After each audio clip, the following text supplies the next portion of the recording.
Welcome back to Organic Cardboard. My name's Owen Kniep, and I'm over here at my house finally once again, bringing Sean over, switching it up a little bit. Hello. And today we are going to finally get to the review of a game I've had for about a year now, and this is Arydia, The Pass We Dare Tread. Wow, has it been a year already? It's been just about a year. I got this in the very beginning of, since 2025, and so I got it in January. If I remember correctly, I'm about 100% was in January. And I have played quite a bit of it the first couple months, and then I didn't for months, and I packed it away, put it back on the table for Sean to try out. Yeah. And I'd had enough time to forget most of what I'd already played, so it was good. So it does reset pretty well, but this is a campaign adventure sandbox RPG family-friendly D&D adventure of a game. I guess about the way to put it. Where you are these like dungeon masterless D&D. Yeah, you're these exiles running around. In fact, I'm going to do a quick run-through of the video right now, so check that out. I'll probably just take that little part out. All right. Okay, so for the overview of Arydia, The Pass We Dare Tread, this is going to have some very minor spoilers in it, stuff that you'll probably see in your first session, and nothing that's going to break the game. But you probably won't even be able to see most of the stuff that's really on the screen unless you really pause it and really analyze the video. So shouldn't hurt anything, but I will be showing a few things that could be considered to be spoiler content. I'm going to break this up into 4 different parts. Essentially, we're going to talk about the beginning with character creation, and we'll talk about exploring map tiles, going into how combat works, and then kind of finish up with how you continue your campaign, continue to travel and look around on the map. But we are exiles, and we're basically trying to work our way back into regular society again. When the game starts out, you're going to have a little event card that you'll pull out from this big divider. That you got quite a few different cards that are all really well divided and everything. That's shows you exactly what you're looking for. And you'll pull out an event that's going to kind of lead you into the basics of, the flavor of getting the game started, and then lead you into character creation. There is a excellent quick start guide that'll kind of hold your hand through this whole process, and you can kind of play it as you're learning it. It's really well done. And then even when you do pick a character, you're going to have individual guides for combat, so you can learn your characters for each of the different classes. So when you go to pick a character, you're going to have a bunch of these little bodies that are going to be, in fact, I've got the tray that's got the extra ones still here.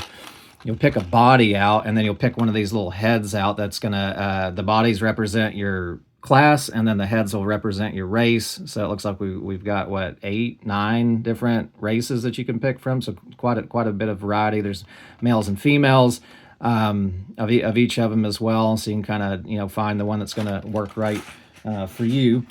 And then once you pick the body out, you'll have a little head. The little head will kind of insert down in here. So what I've picked is basically the ranger class. I think it's called the Path of Wandering.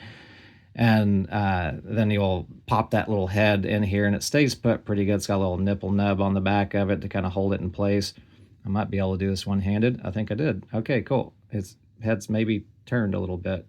Anyways, so then you've got your actual token piece that you're going to be using for your character on the map and whatnot and during combat.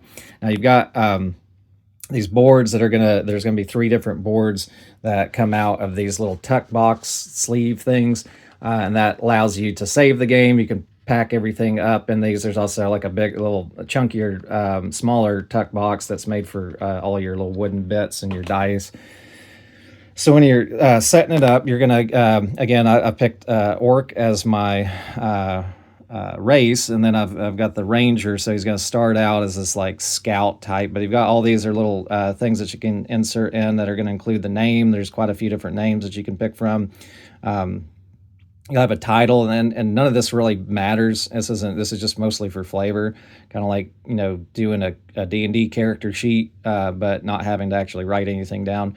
So I picked Groff the Gruff because it just kind of sounded fitting with this guy and his portrait.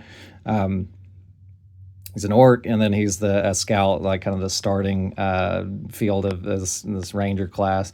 And so it's going to include things too, like your starting stats. These stats are like modifiers that add pluses to your die rolls when you're doing attribute checks that require these particular things. If you have an attribute check that doesn't require those, or like has something that you don't have on here, then it just doesn't do anything extra for you. But that's how those work.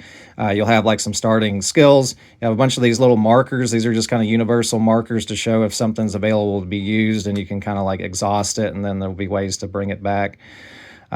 Spots for like experience, and you'll have like some kind of race ability over here too. So you got quite a few different little abilities. You got like an inventory spot to hold different items and things as you go adventuring that aren't necessarily equipped. Some of them you can use from your inventory bag though. And then over here, you've got like most of your armor and your actual, like, this is like kind of like your equipped state here. You got action markers for, when you're doing actions during combat to mark, because you'll only be able to do a few different things during combat and for each round. You got markers to show like your, essentially your stamina and your mana points and your health points. Little role-playing points for doing role-playing moments where you're reading off cards during the game. And then you've got like a section over here that's going to have different skills that you can gain as you level up, and there'll be a process of doing that where you'll pick one that's available. It's kind of a tech tree thing, and so as you go in the game, you'll be like, if you want to get this one, you have to have completed this and this, actually, and this. You have to be able to have all the prerequisites shown by the arrows pointing to it, and some of them have their own prerequisites as well. When you pick one, it'll have like a specific condition that you've got to go through, like as a normal it says as a normal action, while a foe you can see is exactly 2 or 5 distance away from you. You can pay 2 of your combo points in order to basically master the skill, and then it becomes available. So once you pick one when you're leveling, you'll pull it out, pop it into your little board over here, and then once you've completed this once at some point in the game, then it becomes available as like a move for you to be able to use during the game. In fact, even here you can track whether it's been mastered or not. So like this one's in its unmastered state, and we can flip it over to like a little check mark to show that it's in its mastered state afterwards. But that's essentially your character creation at that point. So once you've gone through character creation, you'll bring your figures back over here, and the game will lead you in with event cards and whatnot to tell you your starting hex that you're going to go on. And so you've got this like this map tile, map board or whatever, the bunch of little hex tiles that are triple layered, so it's got plenty of room for you to like push in and pop these things out and then fit them back in afterwards. So this is like the Exiles camp, where you're going to first start out the game. You're going to spend a lot of time coming back here in the early parts of the game. See, I can't hardly do this with one hand. On these map tiles, you've got, well, first off, you can put your little marker to show that your party is there when you're located in a location. And it's going to show some different keywords to indicate the maps, and some different things that are going on in the Exiles camp. Like it's got a point of interest one. There's a card that you can pull out and interact with. And it also just lets you know that the guild is there. And so once you've gone into a tile like that, you'll pull out, like this is big 0 that was listed on that hex. You have a little flavor text. You'll even have like a lot of these cards and things have music that you can look up online and play it in the background if you want to have a little soundtrack. So I'll give you a little flavor text, then you'll flip it over and it'll be something like this, like a little grid setup that you'll start out, like it'll show you where you're coming in from the hex. And then you have free movement here as long as there's no combat going on. In fact, there's like a little token to just remind yourself whether you're adventuring or you're in combat. And so you'll go through and you'll get to interact with all this stuff. Again, it's free movement, so anytime it's somebody's turn, they can just You can basically just say, hey, we're going to go over here and talk to this guy. We're going to go over here, and you might want to do it together because you get to help each other with these role playing points where they add like +3 to each of your rolls. If you're doing an attribute check during some interaction with a character, you can help out somebody if you're right next to them. But so usually you'll be moving all together. You might go to like this event and check it out. You'll go over to the to your dividers and find that event and pull it out. And it might be something like, I wonder if I can find it real quick. It might, if I can see that particular one. Yeah, because this is not, again, a big spoiler, because you're going to see this really quick. In fact, you're probably not going to read this on screen anyways. But this is like some guy that's over there talking, and you can interact with him. And then one person will be reading this card, or if you're playing it solo, of course, you'll be doing it all yourself. But in general, one person will read the card and then wait for like prompts from the other person. You can play the game however you want. We kind of do the thing where we just run through all the prompts because we don't feel like fiddling around too much. We want to kind of keep the game moving. But like this guy's asking where you're from, and you pick an area or whatever, and then he has some stuff that happens afterwards, and then he has some conditions that happen at the end of that event. You're gonna have a bunch of different events that might lead you into much bigger things in the game. This is just something really simple to start off with. And then you've got like NPCs that you're gonna bring out. And now these NPCs, once you go to them and interact with them for a while, they'll have a similar set of prompts and things. And then once the event the game has continued to progress, they'll change in state. So this is actually the second state that this guy's in, where we've played the game a little bit. We've played a couple sessions so far, and he'll have new prompts. So he'll continue being a figure in the game, but he'll have new stuff that's going on with him. So in this starting area, it'll, again, minor spoilers, but this is stuff you're going to see very quick. And in fact, it's all in this quick start guide if you read it ahead. But you'll end up moving up into a new map tile. You'll see like this one's leading into medium 0. And so we'd have medium 0 that we'd pull out. We've got dividers for all those as well. So you can easily kind of keep them ordered and grab them out without any real difficulty. So you read through that flavor text, and then you flip this over. And immediately once that's happened, we're going to show up into combat, because a foe is going to show up. And so we'll go into the dividers, we'll find that foe, and they'll have a couple cards here. There is a front and back to these. Like this front, just a little flavor text. Again, a little music symbol if you want to put some music out during the game. And then this is the main thing that you'll be looking at, is like this is essentially like his health and where you're trying to attack them. And then this is going to show like their moves that they can do. It's kind of like their AI card. And then there's even like, there's a lot of cards in this game that have references on the back of it. So this has like all the normal questions that you might ask, so you don't have to constantly flip through the book. So that's, again, a really nicely well done thing in the game.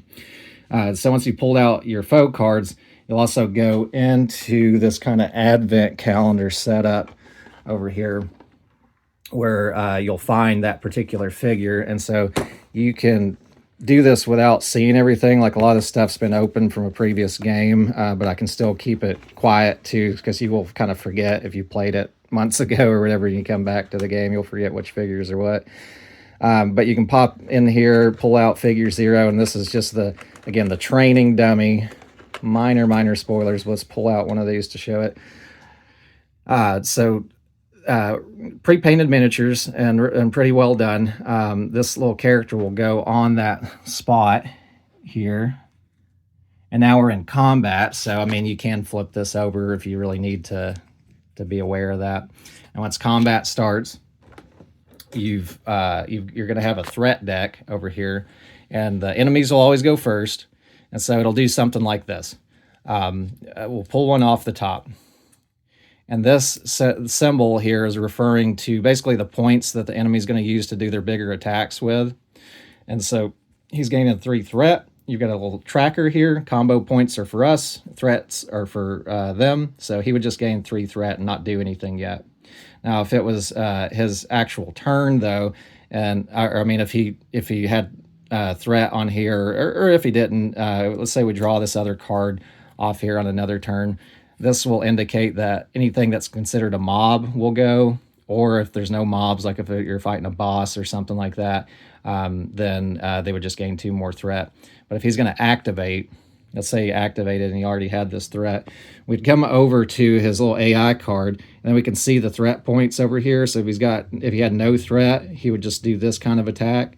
These little symbols, there's a reference on the back of the rule book that'll show a lot of this stuff, so you can keep that kind of flipped over and figure out what it's going for. But this is showing like who he's targeting, how far he can move. It's all orthogonally orthogonal movement in the game. And then he's going to do this prod attack. It'll show his the way that his attack's going to take place. It'll show where he's at as this little sword. It'll show, so it's a melee attack and it can only attack one away. You'll roll a die. There's going to be different colored die for them depending on what their attack is. Like this one uses a gray die, this one uses a red die. And when you roll these, it'll reference your armor that you have on your character. And so the black is showing where it's going to hit. All these little dotted spots are showing like where it could hit on this die. And you go over to your character and you'll look and see if you got armor. Let's say if it rolled that one in the middle, this kind of lines up with this little pattern for your armor pieces. And so it would attack hitting my shirt, which would be fortunate because your armor can take a little bit of hits. It's got a little armor rating on here. I could pop a little gem in here to show that it's been damaged, but I otherwise don't take any damage. Now, if it was already damaged and I was taking a hit, I would just move my health marker down 1. And that's essentially how they're going to attack. Again, as they get more threat, they're going to do bigger attacks. Like this one's going to do prod +1, so it's going to do 2 damage going through. And again, you still get to count your armor, but if it's doing more damage than your armor can handle, then it's going to go through and hit you. So that's essentially the enemy's turn. Now on the player's turn, you're going to have things that you have equipped. And they're going to show things like these like little directional little bubbles that are showing spots that like ways that they can hit the enemy. So and you're going to roll a d20 every time you do that. Everybody's got their own little d20 die to roll. And it's, again, I think the only die that you're going to be rolling in the game. When you roll it, you'll see if you have 2 or higher, you're going to do the white damage. If you have a 12 or higher, you're going to do the white and gray damage potentially, as long as it hits the grid properly on the character to be able to do that second damage. You do get to also add like modifiers, so I'd actually be able to reduce all this by 2. There are critical fails though, and critical successes too. So if I did roll a 1, I would whiff that attack. So going back over to the enemy character. I don't want to go too in depth over this stuff, but basically you got all these are hit points or hit spots that need to be covered with damage, and technically this character has one that's like armored or whatever, so he'd take like 2 hits to go through on his shield. It just means like the first hit's going to knock that off, and then the second one could put a damage on it. But going back to that like particular weapon, it's a downward attack. And it's both attacks have to kind of come down from this direction, so you'd pick anywhere that you could hit. So you could only hit these 2 spots. You can't skip over spots to pick areas unless your weapon has a symbol on it to show that you can start your attack anywhere. So we'll pick one of these 2 to go with, and then let's say we rolled the big hit and we get to do 2 damage. We can do something like this. If it hits these little bullseyes, there'll be like effects that happen. They're kind of like the weak points, but they also tend to maybe give the enemies something, like it kind of pisses them off here. It gives them extra threat. So if you hit one of those weak points, it adds threat. If you kill the guy outright when you're hitting one, you don't have to do that. But there's a little bit of a puzzle that goes on here, because let's say if the attack had already, I'd already on a previous turn had done this attack, or I was attacking twice and doing a second one. If your attack is crossing through these critical hit spots, it'll bounce off and do extra damage. So if I was doing those 2 hits now, if it was in a state like this at the start of that attack, and I was doing 2, I could hit these 2. And then as it's crossing over that critical spot, it's going to veer off and do another damage here. do something like that. Or if he still had his armor on, it would just like knock the armor off. But you're going to keep doing these attacks until you fill the character up with damage, and then he's completely dead at that point. You'll be able to gain a reward as long as all the enemies are gone in that area. And then you'll look at the bottom of the card. It'll show you like you get an experience. You'll roll a die, and if it's a 2 to 9, you'll get like 1 coin. If you're 10 to 19, you get 2 coins. If it's a 20, you get to go into a little loot chest. And the loot chests are pretty neat the way they did that, because you'll have these little tuck boxes that look like actual little chests, and they're full of a bunch of little items in there. And I like to play it so that you just like kind of reach in and feel for what you want, because some of them are like double-sized tiles and some are like little single square tiles, and it's not always beneficial to get the bigger ones, so it's kind of funny to get a little greedy with a big one and then it not really work well for you, because you have to slot them into areas on your board here, and it might not even work well with your character depending on what that is. But that'll be a common thing. You'll also have path symbols that show up sometimes on like the map or as a reward, and that means that the path is basically the classes in the game. If that shows up, once that's available to be looted, then each person will get to go into their own individual class treasure box here. And so it's got more like character specific stuff. Like this is all for like the rogue character, and so it's going to have stuff like his traps and maybe daggers and things like that or whatever. Good stuff that's good for him. If you do hit the little wood basic boxes, there are ones beyond wood. You only get 1 item, but with those path ones, everybody gets to pick one at the same time. One other thing I do want to mention before we move away from combat is that, again, there are different weapons that do different directional hits. Like this one's diagonal. And so some of the characters, it's better for having diagonal damage. Some it's better for having that kind of straighter, up and down, left, right directions. But again, an example, if I had a diagonal hit coming this way, I could potentially hit this little critical and do 3 damage instead of 2. Some of the characters, like this rogue, as one too, that doesn't have directions to start off with, so you can like pick an area on that grid to start the attack and then veer it off if you do the bigger hit.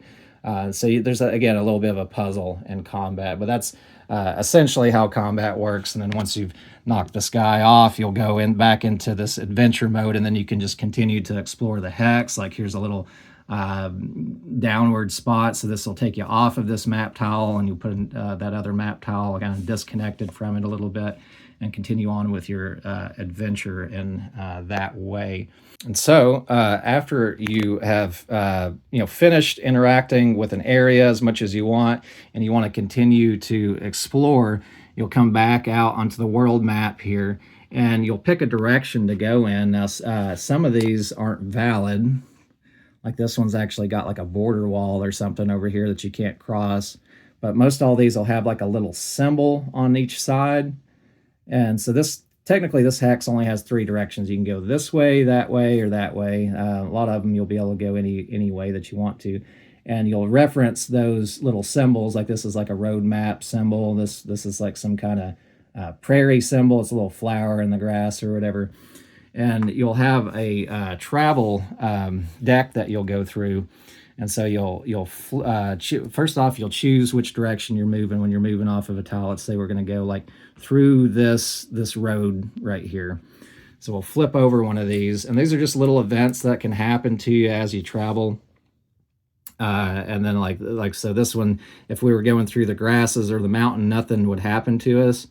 But with these symbols here, you're going to have to get kind of like worn down a little bit during your travels. Your kind of stamina more or less is getting worn down. So if it's any of these symbols, you'll have to go through this loss of stamina. So everybody's got stamina points. So it says each exile is going to pay a stamina, and then you'll discard this card. If you don't pay, you're going to go to downhearted. And what that means is that you've got these 3 little travel tokens that you're going to be dealing with. So if you don't have stamina, if you don't want to pay stamina, you can flip one of those over, and then now you're considered to be downhearted. So if we had pulled this card after being downhearted, then we would go to miserable, and it can give you like a bad card in your threat deck during combat is the more common thing that happens when you're wearing yourself out like that. And then it does have some other conditions here that could also cause you damage. So you don't want to do that. There's plenty of ways to kind of mitigate and get around that. The biggest thing to keep in mind with those travel tokens is that you're having to deal with entering into hexes that you haven't explored. I don't think it's a problem if you are going into like a new hex when that happens. But in general, you can't explore new hexes if you've got one of those tiles flipped over. But whenever you get a chance to, certain places you're going to be able to rest and you'll be able to spend the day or whatever. You got like a deck of day cards that are actually ordered like in a number. They're not randomly shuffled. And you'll flip one of those over and it'll tell you like what happens on the day. So this is like day one. Basically nothing happens. Everything will refresh. All your health and stuff will refresh up. And then you'll get to flip these all back over and continue on with your adventure from there. And then once this like deck is empty, you'll just flip it back over in the same order and you'll add extra cards to it. So eventually new things will start happening as the weeks go on. But that's essentially everything in the game, though. You'll just continue to keep exploring. And once we finish that effect from your travel, we'd flip this over and it would give us another spot to go explore that might, again, have more of these little symbols. It might not have any map tiles. It might just be a junction in between them. Then it'll just continue on until you find somewhere that's got something neat that you're enjoying, whether it's combat or more NPC interactions. But that essentially is Arydia in a nutshell, and you just keep doing that over and over until you're tired, and then you want to take a break and you come back again later. So that's how the game plays. And anyway, so that's pretty much what you're looking at as far as what this game has to offer. And otherwise, we're just here to kind of give out our thoughts, what it made us feel like to play, and what we enjoyed about it, and what we maybe didn't enjoy so much. So first off, and no spoilers, right? Yeah, well, or very mild. Yeah, there are very minor spoilers that may show up, but for the most part, I'm not going to be showing anything that you're not going to see within the first like hour or two of play, which is not going to be very far in the game, especially when you're first playing and learning the game. It's maybe going to be even less than that. I never mind the spoilers. Yeah, but it's nothing that you're not going to see very soon, or anything that's going to be that big of a deal. But right. But regardless, the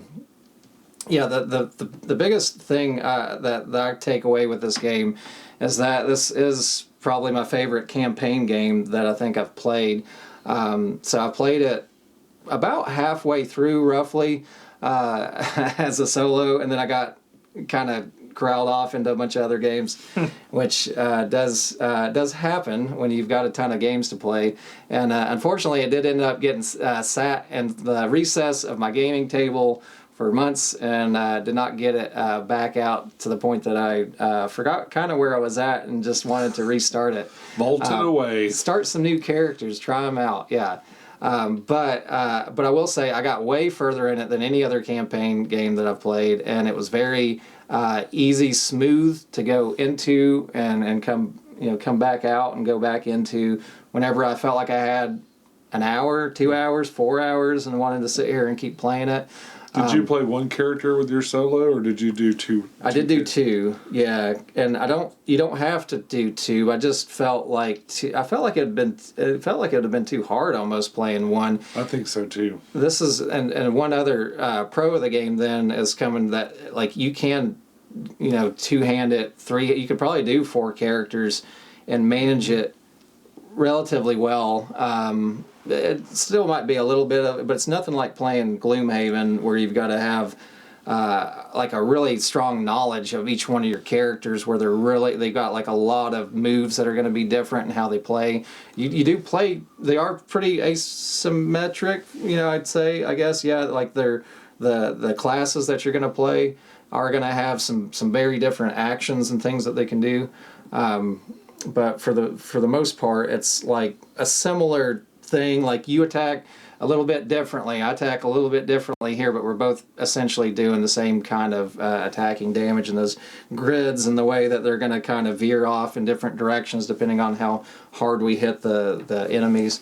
In that sense, I could see where it would be really handy to have kind of a diverse way of attacking and stuff, because you're kind of going this way or that way or up or down. Right. Yeah. I don't think I even would recommend playing this as a true like solo one character, but you could, and I've definitely seen people do it and go all the way through the game from reading through forums and stuff like that. Wow. So there's ways of going about that, but yeah, as far as I know, there's nothing. I don't know, nothing that we played anyways. I've played two sessions with Sean now, and there's nothing that I remember seeing that really scaled it down or up for the two that we had. There is one little thing, like there's in the threat deck that you're going to go through during battle. There are ones that will add like a certain amount of threat depending on the number of characters that you have out, so your threat will go up faster.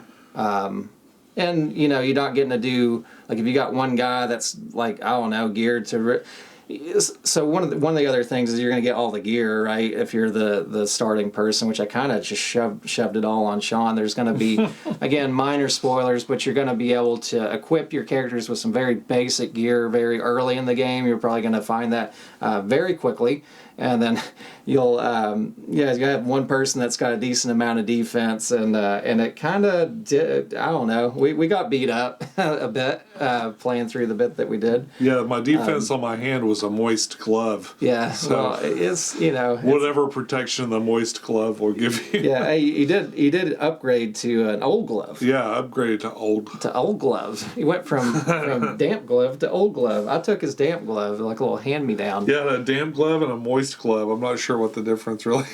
Yeah, I don't know. They're just it's crappy gear, I guess.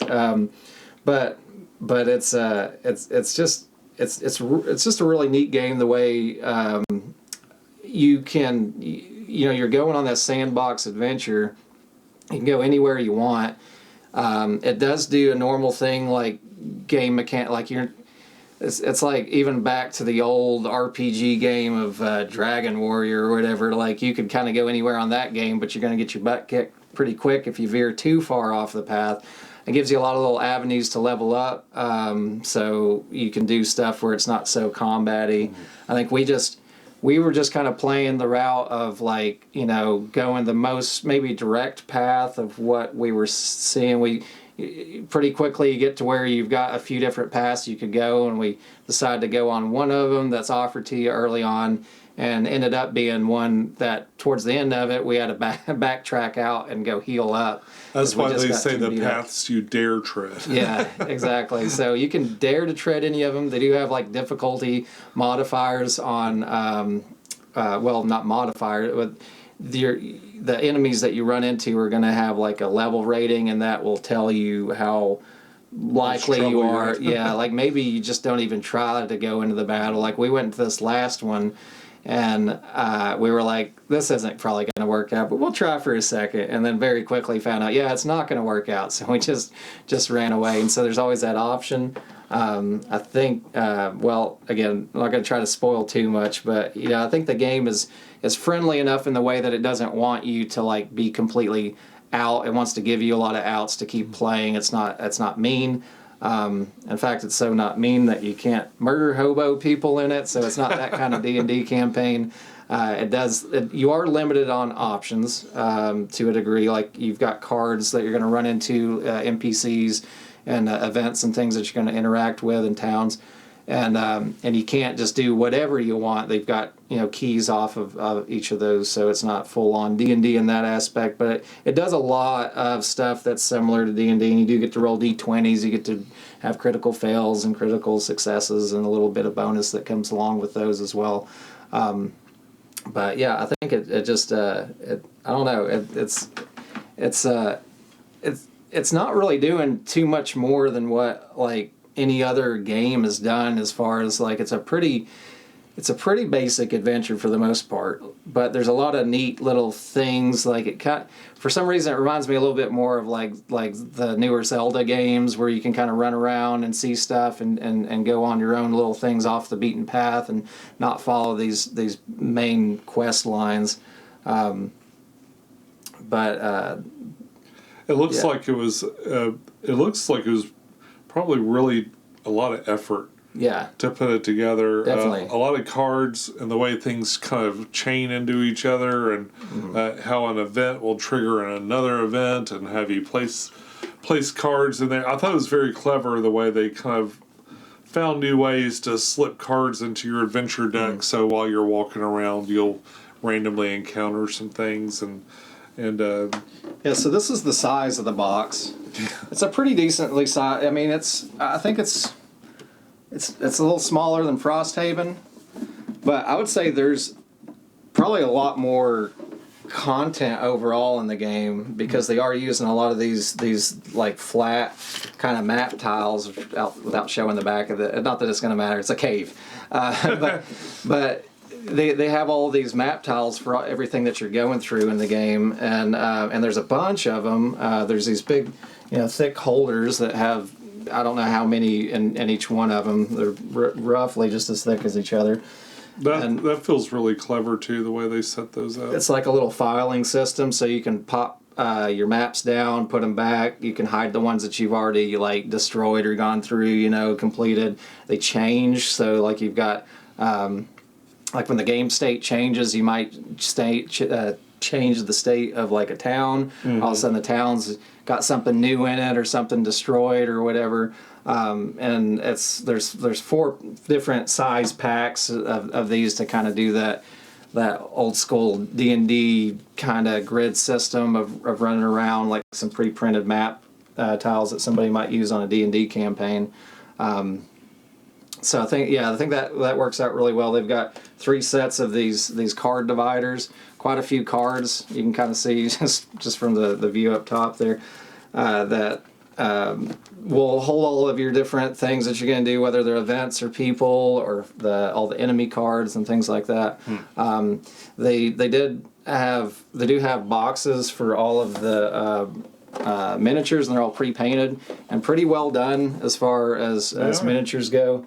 I think that was it's just a nice touch to the game. It's really nice to not have to pull out a bunch of gray plastic as soon as you pull out a game. Or have a big project to paint. Yeah, exactly. Especially when they're in those little advent calendar boxes. Mm-hmm. Did you show how they come? Yeah. So each one of these, so we've got 2 main boxes of figures. So there's not a huge amount that you got to go through, but every time you open one of them up, you've got all of these little little pull out spots. They look like the little advent calendars you can buy and stuff, which is funny since it's Christmas time. And I already showed this on the overview of how the game plays, but like here's the little practice dummies, one of the very first things you're going to run into. And I think it's really well painted and everything. Like it's not like doing what's the game I'm thinking of, Mage Knight. Mage Knight had some pretty terribly painted miniatures, but these actually have a fair amount of detail on them, and they're all got like kind of a dark wash on them too. I'd say they're better than the Zaya ones. Yeah, and even the Zaya ones weren't bad, but these have a little more detail to put on them as well. So that's great, to have a way to keep the information hidden. They're pretty good about that. Even all the cards that come out, they've got little markers that are going to show like where what card you're looking at, like the code number or whatever, the letter and which one comes out. So you're not going to get to see them until you flip them over. So you really could like, as you're shuffling through finding the one that you're wanting to look at, you're not going to see something that you don't want to see. So they're pretty well done in that way. Nice overall, just what am I trying to say? Nice components. They come with like little metal coins. I don't think this was anything extra to have little coins, and they're kind of uniquely done where they're kind of looking like little ingots or something that you're dealing with. I mean, they're fine. They're not as pretty as like coins or whatever, but I think they do their job. And I think they're a nice token though, and I like that they're metal, even if they don't not shaped like a coin. It feels more like money. yeah, and they're square too, so you can keep them in your little coin purse over here. It's wanting to stay focused on everything else other than this. But so I guess that's another benefit, is that you can kind of keep them all shuffled together in your little trays. The trays are great. Being able to here, let's not throw away our money. We did have one each, right? Right. Yeah. The trays themselves are great though. Again, I guess I don't want to keep too much of that on the camera, because I don't want to show too much stuff of the game state that I'm at, and kind of shuffle it in, shuffle it out. You know, one thing you were talking about how you could have 2 people out, or you probably could do more. I don't think admin wise it would be hard to do more, but each of these, let's say, even if this is like a little skill tree thing that you don't really have to have out, like it could probably be under this, I think. But in fact, that's how I played. Like the first, when I was playing by myself, I had the table not as arranged as well, and so that's what I actually kind of had to do, was hide one underneath the other, because this game is a huge table hog. well, each player is going to be like it looks like about 8 by 12 little bit of space. So that would kind of dig up a lot of space too if you got like 4 people. Yeah, it's even more than 12 probably. It's probably like 16, 18 or whatever. Yeah, it's off like on one. 8 by 18 or something. But the nice thing about those is that they do pack down into their sleeves, so each of them's got like a little sleeve to go with it, and so everything but your kind of wooden bits and your health and stuff you can pack away. You do need to rest before you save the game. And there's plenty of options to get to that point, and so when you've rested, you know all your health and everything is up to its max. You know, little limiters or whatever that you stick in each of those spots, and those will allow you to save the game state pretty easily, because you've got this box to hide away stuff, and then you've got little tuck boxes too. This is one that we're not using, but it's got all of the little wooden bits, the dice, anything that's not going to fit into this nicely, and so it does pack away fairly well. And I guess, you know, you can set it up so that you can get it out in a way that's not too cumbersome afterwards. The thing that kind of gets in the way though is like you're gonna go to a lot of these spots repeatedly, and you might have like, you know, the jobs and the different NPCs that you're still interacting with. And instead of like wanting to file those away and get them out, it's really tedious to keep doing during the game. I'll end up finding that I've got these little piles all over the table of stuff that I'm kind of setting out. I wonder if it'd be handy to do like a little booklet, like kind of like they do in Stalker, where they got like the little, like they did for the baseball cards. You know, you have those sleeves with like lots of card holders. You could almost make like a little little notebook where you just kind of saved them that way or something. In fact, if you're playing this game a lot and you are packing it up a lot, you might even do something like that. Of course, the more you get out, eventually you are going to have to pack some of them away, because eventually you're going to end up having this. They change and evolve, and and you're going to have this situation where you've got like, you know, you've moved away from that town for a while and you kind of forgot about it, and then you've got all these cards sitting out from that, and then you gotta, when you go back, if you ever go back to the town or whatever, then you gotta figure out in your little flip folder where you set the cards out instead of having them packed away nice with their little ordered numbers to know exactly where to go with it. But yeah, I think overall though, I think that the way the game plays out, like it's just really easy to dive in and out of, and I think that they did that better than any other campaign that I've had. I like how they have there's a lot of stuff going on. There's not like, it's weird because like I did have to go through the rule book quite a few times to remember little situational things, but none of it's really complicated. Once you do that once, it's pretty much stuck in your head until you pack the game away for months at a time and have to pull it back out again. But for the most part, even though it's got there's a lot of avenues, like the startup guide that they have for the game is really well done. I think the way that you're gonna start off from the setup to creating a character to learning how to do combat it's a lot to throw in on somebody all at once. But they spell it out in a way that's really nice, and they even have a way where like everybody can learn their own way their character works in combat separately at the same time. It's set up really well for like getting your kids and stuff involved with it. I think it's a great family campaign kind of game because there's not really any serious gore in the game. I don't remember really seeing any real gore. I mean, there's spots where like you might go in somewhere and there have been people slain or whatever, but it's not like a big bloody mess. For the most part, it's pretty family friendly. Well, it doesn't seem to allow you to do, like you were talking about the murder hobo thing. Mm-hmm. It doesn't really allow you to be too much of a scoundrel. Mm-hmm. I mean, you do have sort of a limited set of options, and all the options have been fairly family friendly, I would say. Yeah, and they did well with like all the NPCs and stuff of having like a lot of flavor on them. They tell you they like were funny. Yeah, they tell there's some good moments with that, and it kind of sets the game up to you. You can kind of play it how you want, but they want to give you the option to kind of do this like role playing thing if you want, where you can have a character that says his piece, and then you just wait for the other people to ask questions that are going to prompt it in a way that would naturally hit one of the keywords on the character's card, and then push it further. But I mean, for Sean and I, like the way we kind of knew that we were going to hit every tag on here, and we didn't want to play a guessing game or whatever. So in general, what we started doing is just like, all right, start it from the top, and we would just read them all off from the back, and that's fine. There's nothing wrong with that. If you want to play hardcore RP and say, well, you never asked me about that thing that I mentioned, and so we're not going to go to it, you could do that. But there's also like you get role-playing points for being the character that's reading off the card. But it even says it in the rule book that you can choose, again, whether or not you want to do like serious RP or not. I like the role-play points. Yeah. They're basically inspiration. They're taking place of inspiration in D&D. But it just adds a few points to each of your ability rolls anytime you're doing something. Saved us a couple of times. Yeah, it's definitely necessary to have those on hand, so it's like you don't want to... Well, it's the only... I've never seen a game that gave you incentive to be the one that reads the card. Mm-hmm.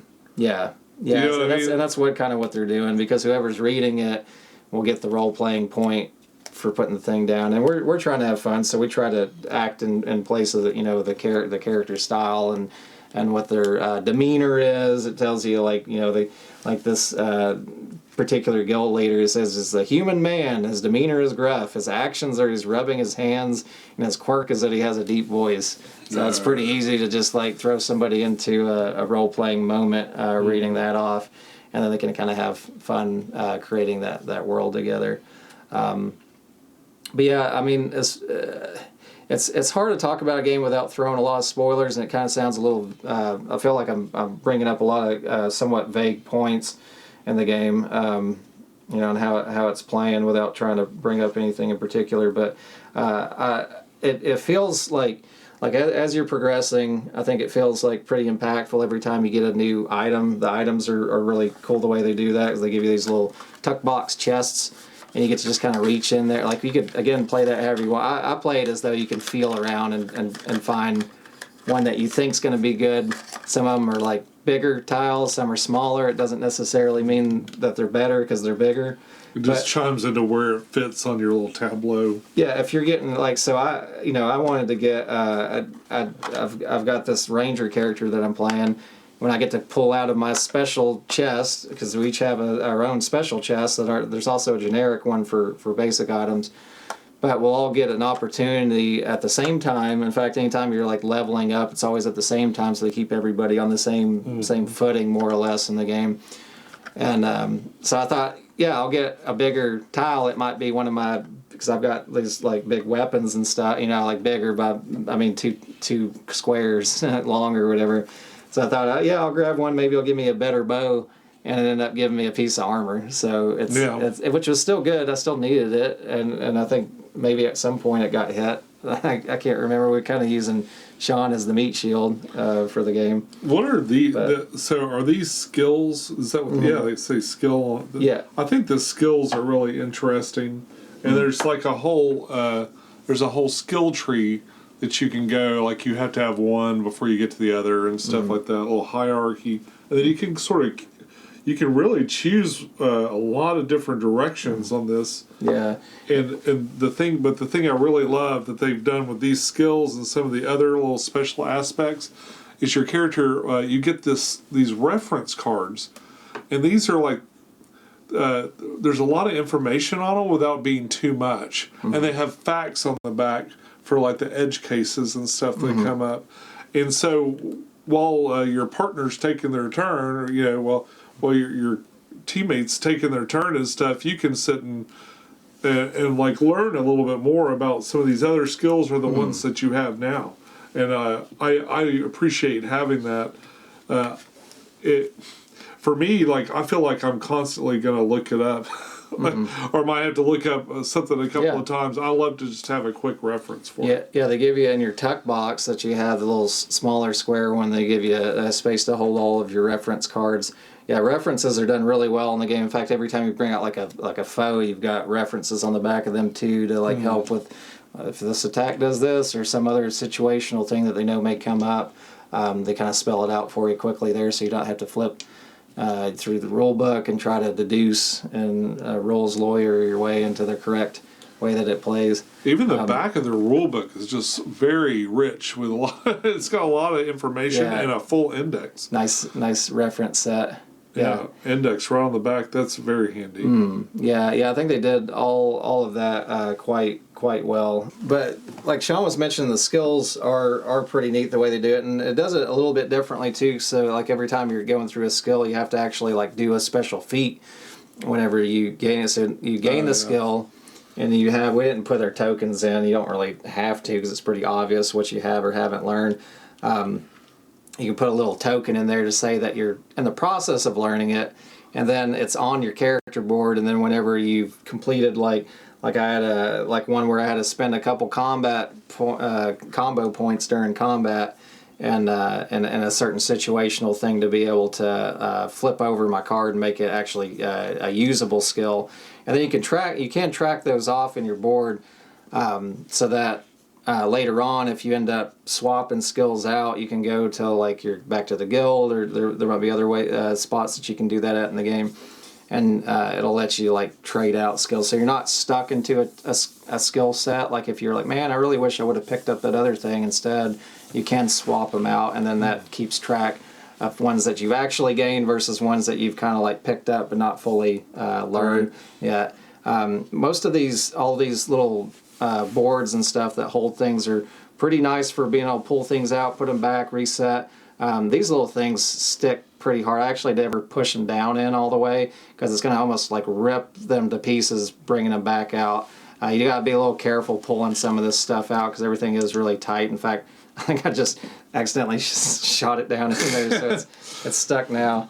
But yeah, so like the only like cons again are the table space is a big one. There's it's a lot of table space.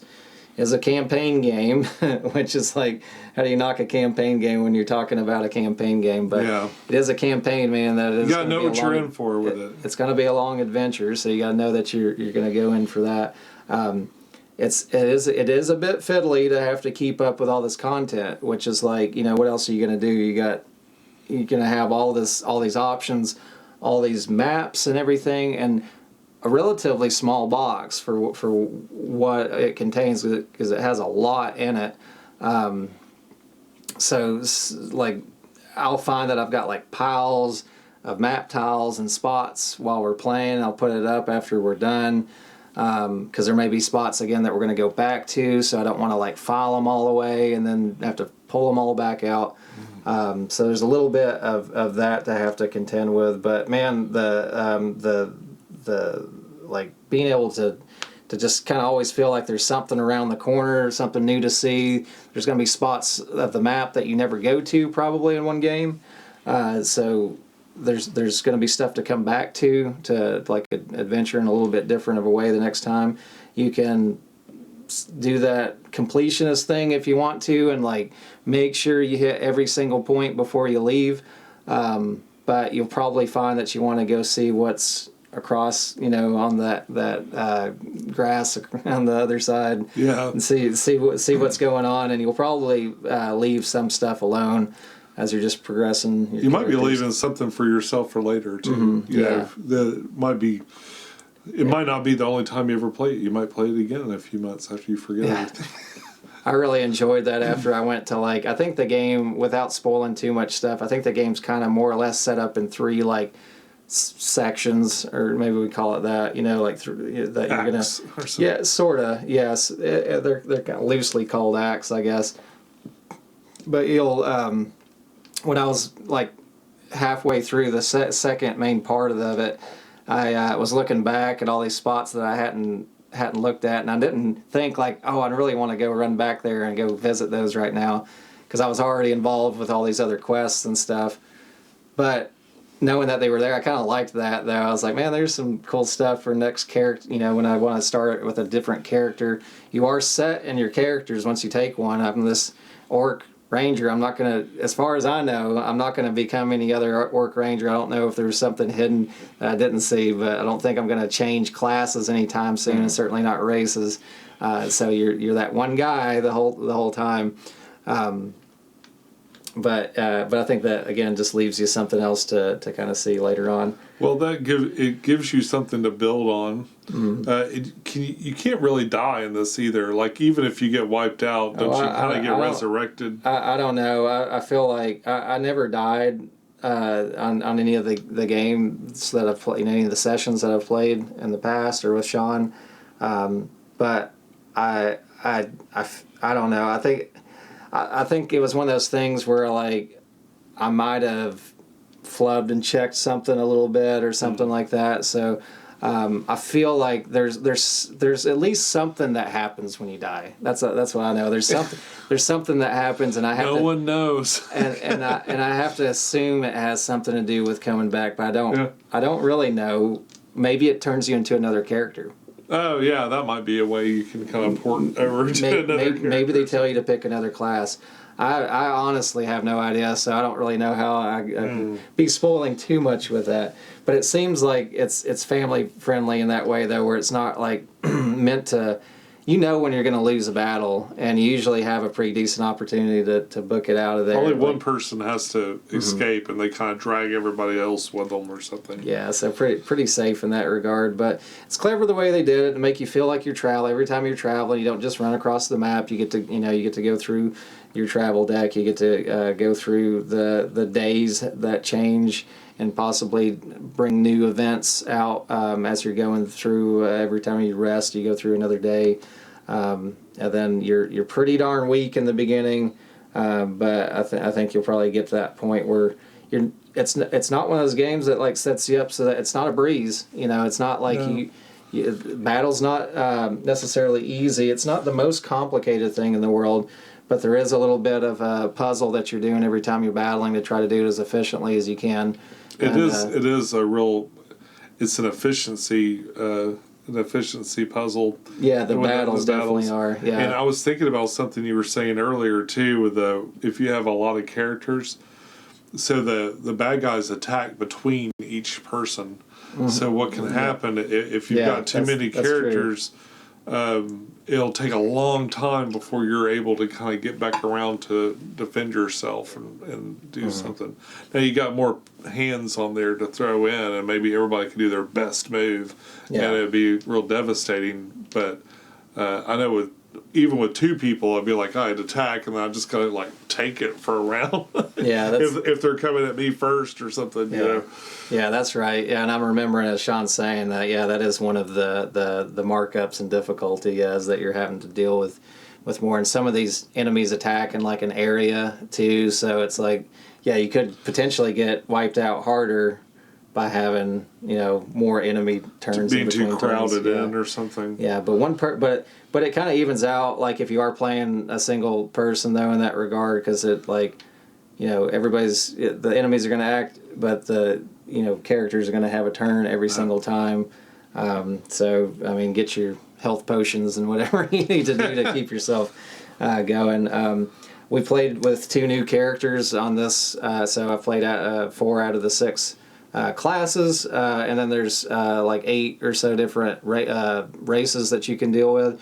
They have some fairly minor things that are different about them, and they do have like their own little personal quests that can show up, that will show up at some point in the game, to give you some kind of like little personal thing that you're doing while you're traveling together in this loose exile group that you formed with whoever's decided to go party up with you. So then the character creation's super neat. I think like the fact that you can pop the heads off of these guys and put a different head, and all of a sudden it's a new race. You've got small bodies if you want to be a short person, or if your character just makes sense to be more short, like if he's a dwarf or something like that. Where you're playing with your kids and you want to have dad beat the big dad, and you want to have the kid with you that just picked up the sword for the first time and is going to go make his mark in the world. A lot of dwarves and halflings so far. Yeah, the NPCs. Yeah. So there's so many things though to like find and see, and just like any of these little adventuring games, there's going to be a lot of interesting situations that show up. I remember like from the last big sessions that I was doing by myself, like there was just some neat ways that they changed it up. It didn't feel like you were doing the same thing. It wasn't like, hey, go kill this guy and bring me this thing back. All right, okay, go kill this other thing, now bring me this thing back. There's a lot of that goes on, but there's also like a lot of other stuff too where you're doing something completely different, like, solving some mystery somewhere, and you got to actually like use your brain a little bit and go on some sleuthing expedition or something. There's we had one riddle. Yeah, we had one riddle that we ran into, and the 2 sessions is, I'm trying to think with cutting out all of the like rules lookup and stuff how long our sessions were, but they were like no more than a couple hours of strict gameplay. I don't think, right? I don't know. That first we were going through. You were teaching me the game the first session, right, and it was about 5 hours. But yeah, we were going at a very purposeful, slow pace that's appropriate for us, and we do that. Right. So it like wasn't a big deal. I was looking up a lot of rules and stuff because I was having to remember a bunch of stuff. Yeah. You were going after months and months of having a break from it. I think so. Here's my thing for this game that I will tell you. Once you get started, keep going. Keep that momentum going. Just keep playing it. That first game, it might be a little slow, a little rough, but if you just keep playing it, and you don't let those rules slip away, like any of these games we play, if I can just somehow get it to the table 3 times in a week, then I got those rules. I could pull it out 4 months later, and I'll be able to halfway remember it. If I play it once and I just put it back on the shelf, it just gets overwritten. Yeah. And I feel like this is going to be the same way for you. Plus, there's a lot of motivation that you have, all the motivations that you've had to develop your character and all that stuff. Those will slip away with time. So yeah, right. Yeah, just like any of those long games do. So try to make it a point. Like I feel like we should get back to this, again this week if we can. Yeah. That was Sean's first thought on the first session. Was like, all right, we got through the rules. Let's get into it on the next one. And it's not a lot to learn either, but it is. But there's a lot of little things. It's a lot of little stuff that's not complicated, but there's a lot of little situational stuff you're going to run into in your first couple sessions. Well, like most of these games, if one person knows the kind of the way the world works and the way the game in general works, then all you have to learn is your character. It's not bad at all. For anybody, any level, I think. Not really, no. Especially if you got somebody that knows the rules really well to start off and can just kind of rattle them off to them. It's going to make it really easy for kids and stuff to play, I think. My other thought on this game is that if it's not done already, it's really begging for. And look, I would not buy this if it was a digital only game. Like if you had to have an app, but boy, could it use one. What's the game that does that? Destiny. Destiny's, yeah. In fact, I decided I backed off of buying Destiny because I don't want anything tied to digital anything. I hate that. But but boy, a digital version of those cards would have saved us probably an hour. Yeah, they did that. Going through they're efficient, but still, I mean, you do got to go pluck them out, and then you got to put them back and stuff. Yeah, and I don't, as far as I'm aware, I don't know of anything existing like that unless there is some fan made or something out there that's doing that. I haven't noticed it in this first year. They might have purposely not done it. Yeah, maybe they feel like I do about it, but and they're currently going through their second campaign, so maybe that'll be something that could be brought up, or maybe it has been brought up, but I haven't been deep in the forums about it. But Vantage did that, and they had a little digital thing where you could go through, so you didn't have to constantly be flipping through the books. With this one, you'd have to have a way, and I would imagine that, it could make it potentially a lot more enjoyable, because there is a lot of upkeep in the game. I don't think you can get around all that upkeep in a big game like this. But you could have things like where you could change the card states and have that saved in there. Have if you go to this town, you can pop it up, and all of a sudden it's got all the NPCs at whatever state that they're at, according to how you progressed in the story. Well, it's like I could imagine that being really nice. I can see leaving the map and all the player stuff, but just take the cards that you're pulling and replace them or augment them. Yeah, you could have automated shuffle decks and stuff, just depending on like like doing. It's not really that bad. Most of the shuffling's not bad in the game. Like you go through the threat deck, you reshuffle at the beginning. It takes a moment, so that's not even really that bad at all. I think the upkeep, is having to pull out map tiles and NPCs constantly back and forth if you're going to keep putting them away and getting them back out. I guess the big gray area too with the upkeep is like, how much do you keep out and how much do you not? We've kind of got a pile going over the side of the table of stuff that maybe we'll go back to. Yeah, because you're trying to keep the game, like you're wanting to keep this like constant flow going, and it does. It's like you have all these buffer moments that have to keep happening as you're pulling out all these map tiles, and here's a new NPC, here's a new point of interest to go through, and some other event spot to so you get all this stuff out, and that's like, okay, we got through that. Okay, hang on, let me pack that away and get this other thing out.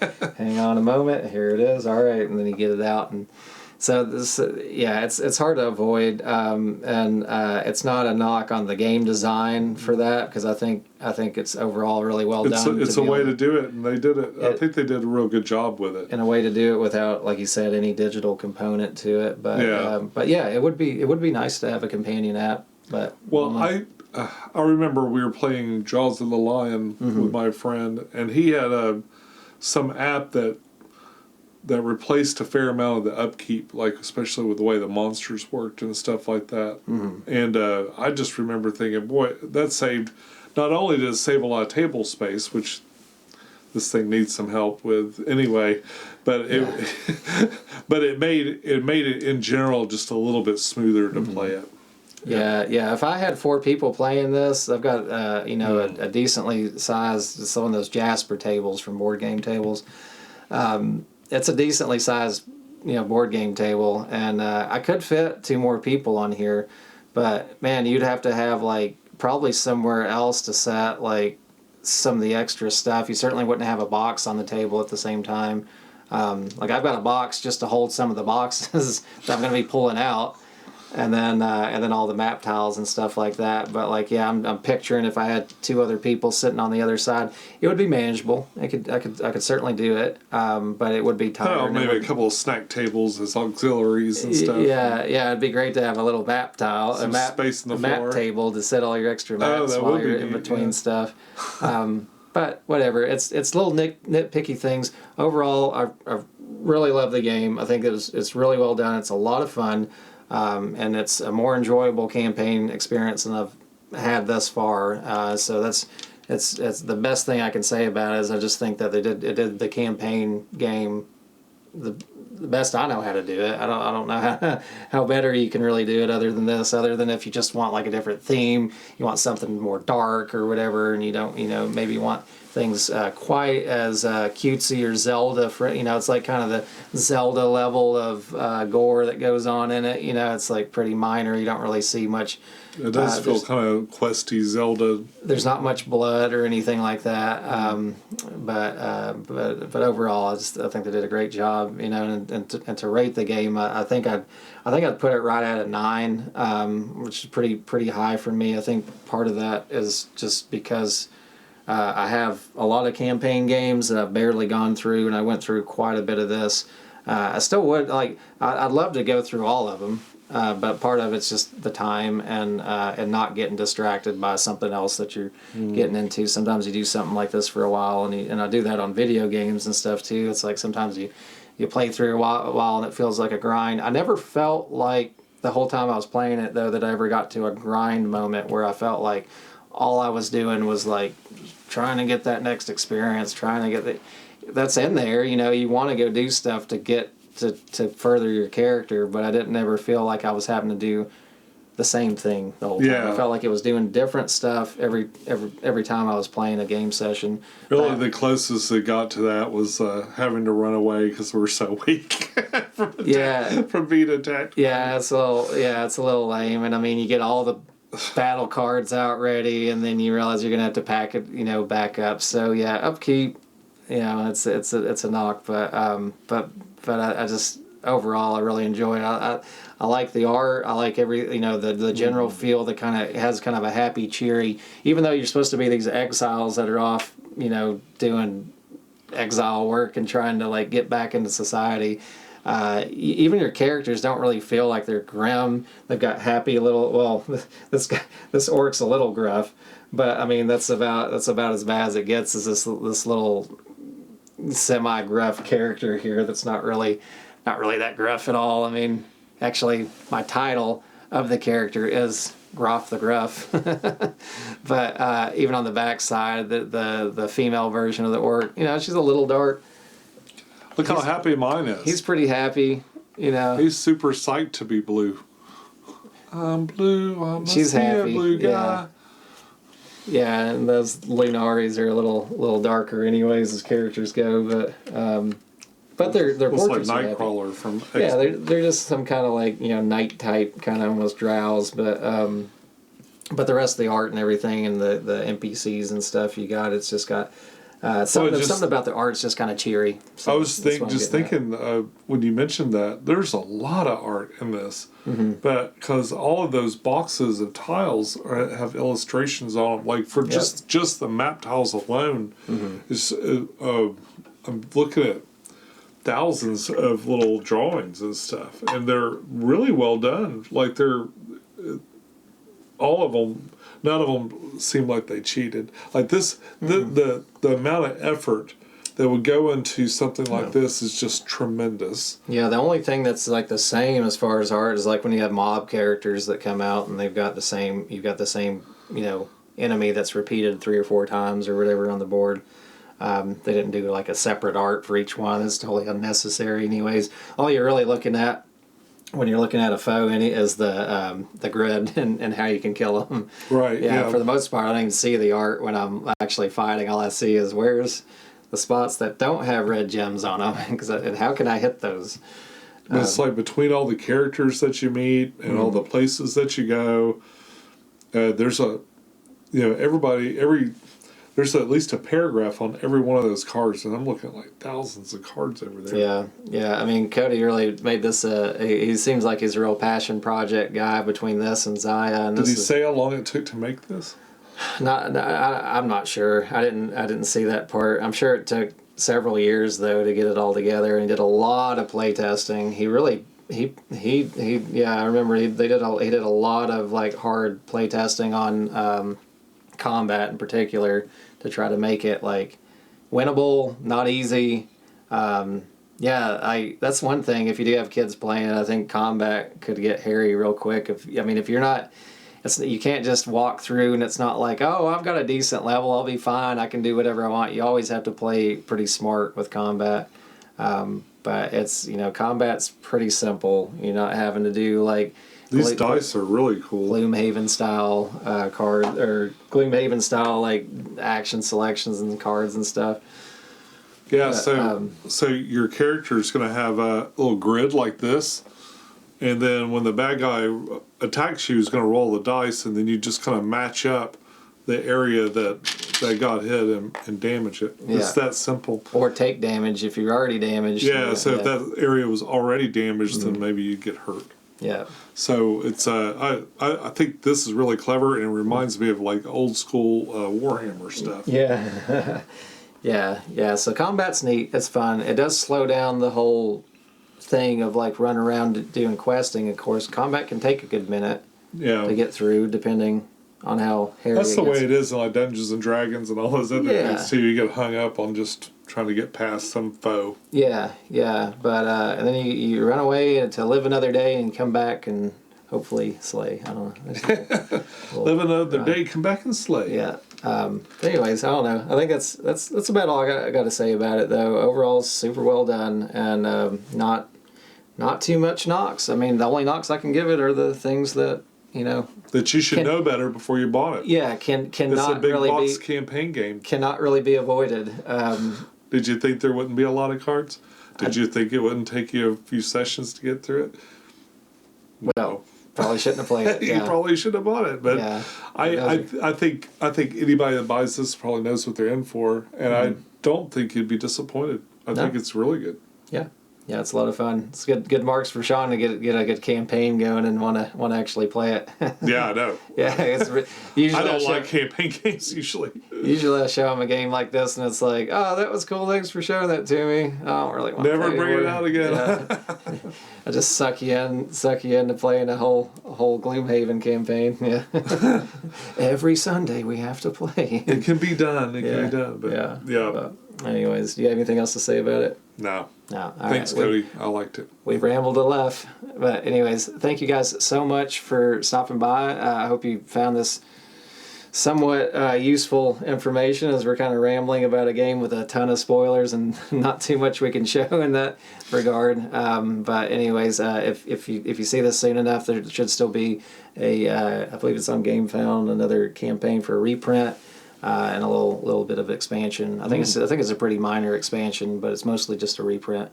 So check that out. But anyways, thank you guys so much for stopping by. I hope you enjoy this kind of content. A couple of those little free clicks on the screen really help support out channels like mine. Support us. Support out. Chipotle out. Channels like mine and like Sean's.